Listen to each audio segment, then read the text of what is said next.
নমস্কাৰ বন্ধুসকল, বহুদিন ধৰি মোৰ বৰ টেঙা খাব মন গৈ আছিল। হেই নাই উল্টা পুল্টা নাভাবিব দেই, মোৰ বিয়াই হোৱা নাই।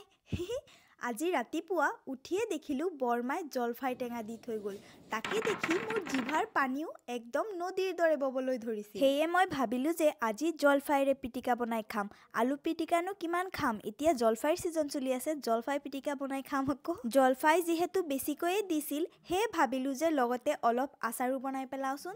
তাকে ভাবি বহি গ'লোঁ জলফাইবোৰ কাটিবলৈ। আচাৰৰ বাবে কটা জলফাইখিনি ৰ'দত দি দিলোঁ আৰু বাকীখিনি খাবৰ বাবে জলকীয়া, ধনিয়া পাত, নিমখ অকণ দি ভালদৰে মিহলাই ল'লোঁ। উফ, কি যে মজা!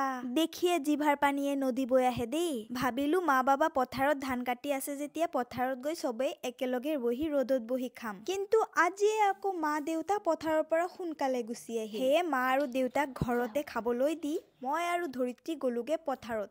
কিয়নো আমি হ'লো এলেহুৱা মানুহ, সদায় এইবোৰ বনাব নোৱাৰিম দেই।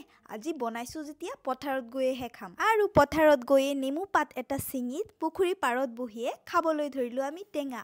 কি যে মজা! এই ঠাণ্ডা কালত ৰ'দত বহি বহি টেঙা খোৱা, তাকো আকৌ পথাৰৰ মাজত, সঁচাকৈ এটা বেলেগেই ভাল লাগে কিন্তু, নহয়নে বাৰু? আৰু যিহেতু লগতে দুটামান কমলাও লৈ গৈছিলোঁ, সেই কমলা দুটাও আমি দুইজনীয়ে ভগাই খালোঁ। এনেই আমি দুইটাই টেঙা খাই ভাল পাওঁ, তাতে আকৌ কমলা, যিটো আমাৰ ফেভৰেট, এইটো সোনে পে সুহাগা হৈ গয়া।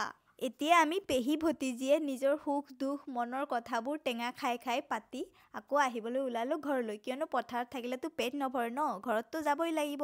গতিকে আজিৰ ভ্লগত ইমানেই, লগ পাম নেক্সট ভ্লগত। Bye bye.